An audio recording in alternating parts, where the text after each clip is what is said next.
15 de agosto de 2024, quinta-feira da 19ª semana do Tempo Comum.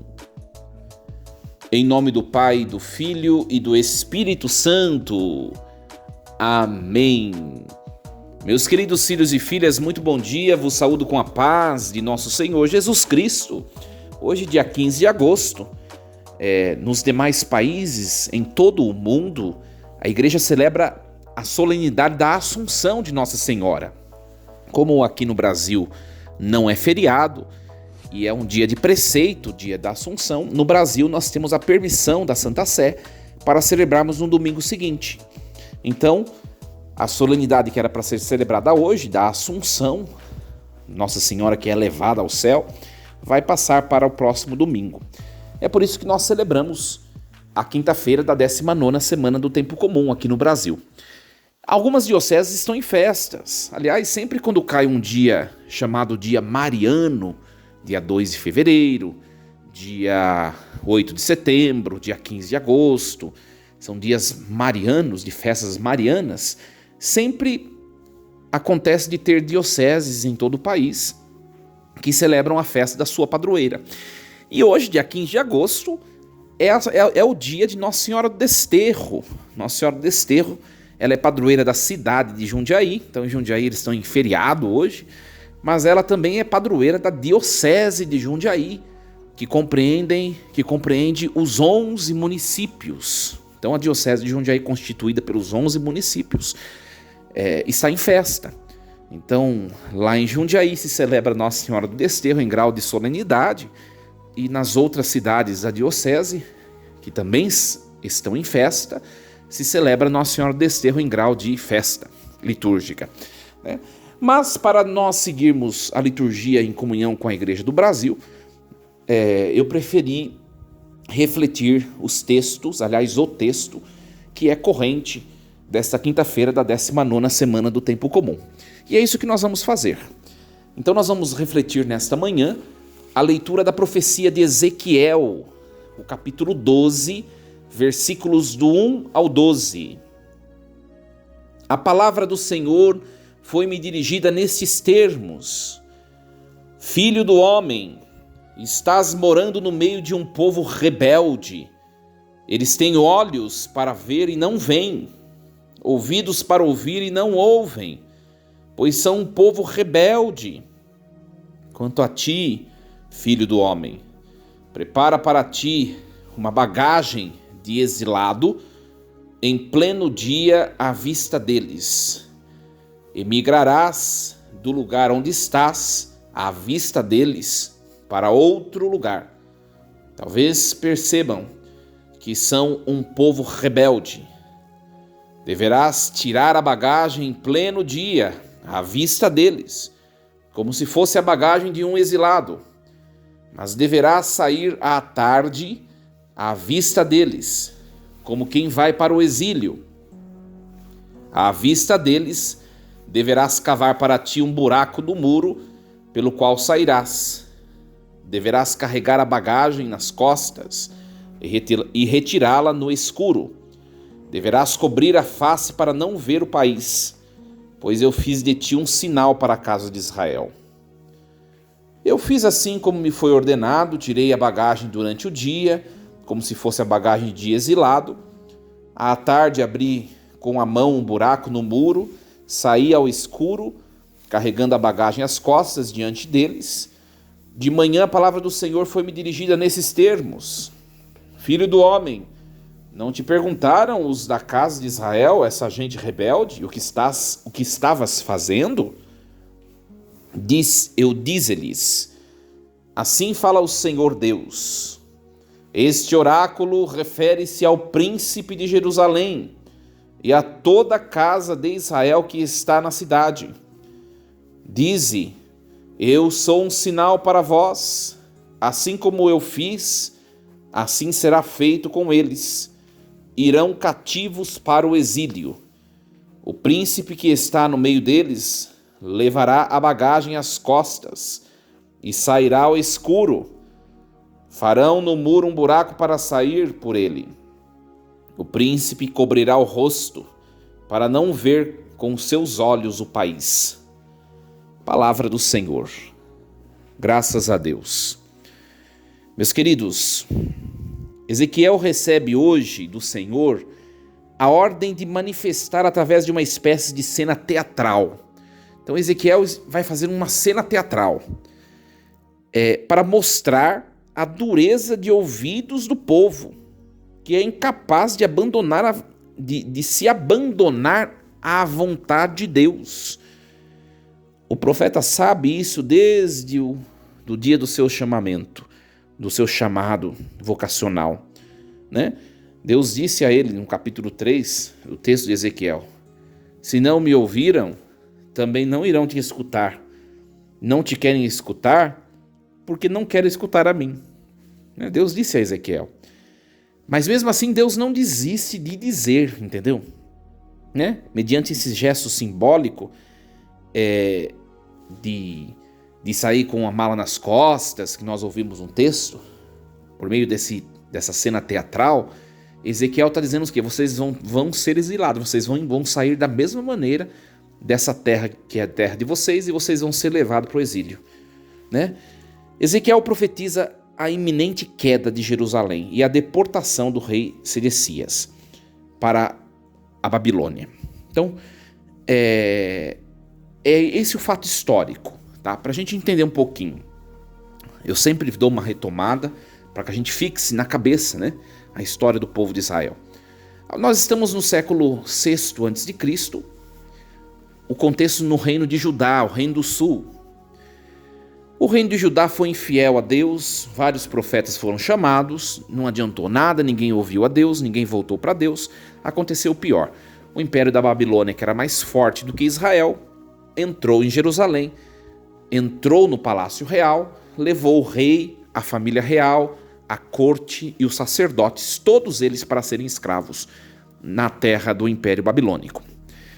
A grande massa do povo ficou lá, e Nabucodonosor, o rei da Babilônia, ele escolheu um homem de lá, Sedecias, e colocou o Sedecias, um rei vassalo, no lugar do rei que tinha sido levado para o exílio. Só que Sedecias, agora que ele vai ter que reinar por mandato de Nabucodonosor, porque a Babilônia que agora está mandando, mesmo assim Sedecias e o povo de lá não se voltou para Deus. Olha, os seus representantes, os seus nobres, os sacerdotes estavam todos lá exilados, e eles não se voltaram para Deus. Por isso que Ezequiel está tendo essa visão de hoje, Vai lá e profetiza esse oráculo. E aí é como se fosse uma cena teatral. Ezequiel, ele põe uma mochila nas costas, a bagagem em pleno dia, e sai andando como se fosse embora da terra. Aí sai por baixo do muro, ou seja, fugido. Por quê? A cena da fuga significa: você foge quando você está num lugar que não é seu, não é verdade? Essa terra será tirada de vocês. Vocês serão levados escravos, exilados para o exílio. No fundo, depois é o que vai acontecer, 10 anos depois que levaram a família real à corte, a Babilônia volta e leva todo o resto do povo, inclusive o rei Sedecias, que tinha ficado lá reinando, porque também não se voltou para Deus. Aqui tem essa frase que Jesus depois vai usar no Novo Testamento, A Escritura frequentemente caracteriza o povo de Israel como um povo que tem olhos e ouvidos, mas nem ouve e nem vê. Não vê e nem ouve, embora tenha olhos e ouvidos. Jesus vai falar essa frase, vai retomar essa frase de Ezequiel nos evangelhos. Eles têm olhos e ouvidos, mas não veem nem ouvem, Ou seja, são cabeça dura, durrões, teimosos, E depois, apesar da dureza do povo, dureza de coração,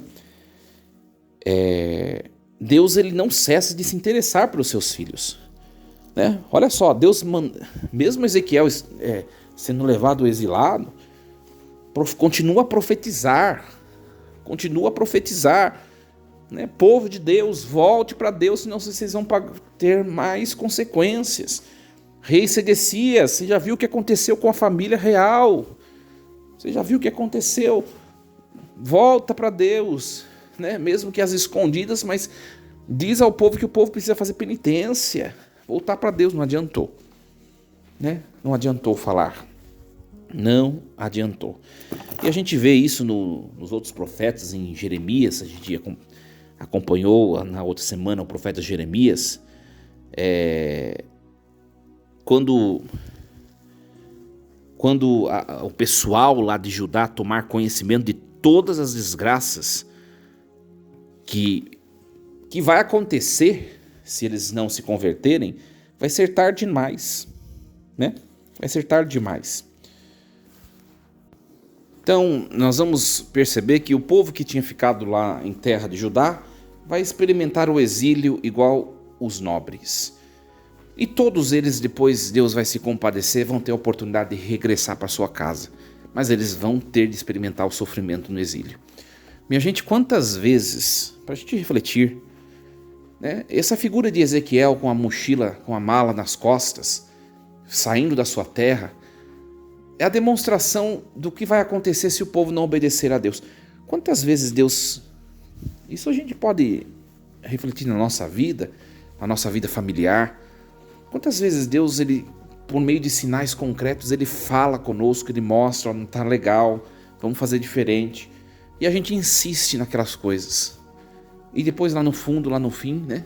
Lá na frente, não dá certo, né? Deus tem chamado tanto as pessoas no dia de hoje, né? Nos nossos dias, né? Na nossa atualidade, por meio da pregação da igreja, a igreja que vai até mesmo nos palanques sociais para defender a vida, para defender os valores cristãos. Deus tem falado tanto às pessoas. Por que o ser humano não se inclina de maneira submissa a Deus, não serve a Deus, não obedece a Deus, que é a única fonte de felicidade, de realização humana, né? Parece que tem que acontecer sempre o pior, né? Para a gente poder se voltar para Deus. A gente olha para a vida da gente, pessoal, né? A gente olha para a vida pessoal, nós mesmos, a gente olha para a nossa vida familiar, né? É como uma criança teimosa que o pai está dizendo, não vai dar certo, não faça isso. A criança vai lá e faz, e aí quebra a cara, se machuca, e aí o pai diz, eu avisei. Ora, por que chegar num extremo de destruição, no extremo de desgraça, no extremo de desconforto, de sofrimento para se voltar para Deus? Por quê? Será que não é mais proveitoso, mais conveniente, mais inteligente, eu diria até, nós percebermos que não há realização sem Deus e que nós precisamos de Deus para sermos felizes? Por que viver longe da fonte da felicidade, se não há felicidade sem a fonte? Precisa quebrar a cara, Israel, precisa sofrer no exílio para aprender que vocês precisam de Deus, precisa. Olha a demonstração de que Deus dá, essa imagem de Ezequiel, precisa demais. E eu vou dizer a vocês, parece que às vezes é necessário sofrer para aprender. Nós vemos esse testemunho na vida desse povo de Deus, esse povo escolhido de Deus. Às vezes é preciso sofrer para aprender. E nós vemos em nossa vida, não adianta só apontar os outros. Quantas coisas em nossa vida, eu sempre falo isso, se nós pudéssemos, nós reescreveríamos, nós faríamos diferente, nós faríamos de novo. Quantas vezes, quantas coisas, não é verdade? Tenho certeza disso. Quantas coisas nós faríamos diferente? Começando por mim. Nós faríamos sim, mas à medida que a gente vai amadurecendo, a gente tem que ir tomando consciência que a gente precisa ser mais pautado antes de tomar decisões, antes de dar passos, que nós precisamos consultar mais a Deus, ser mais de Deus, ter intimidade mais com Deus, para que a gente não entre em caminhos errantes, em emboscadas, em situações de morte. Sabe o que é mais triste? O problema não é uma pessoa madura que olha para trás e vê quantos tropeços teve, mas hoje não tropeça mais nas mesmas pedras. Esse não é o problema. Pelo contrário, isso é amadurecer. Só amadurece quem enfrenta as circunstâncias desafiadoras da vida. Mas sabe qual que é mais desafiador? O que é mais triste? Não é não enfrentar dificuldades ou erros. Não é não ter erros. Isso não é triste. Porque se a gente não erra, a gente também não cresce. O triste, minha gente, é nós vermos às vezes pessoas já maduras em idade, ou já maduras na fé, digamos assim, que na verdade não são maduras, são crianças errantes.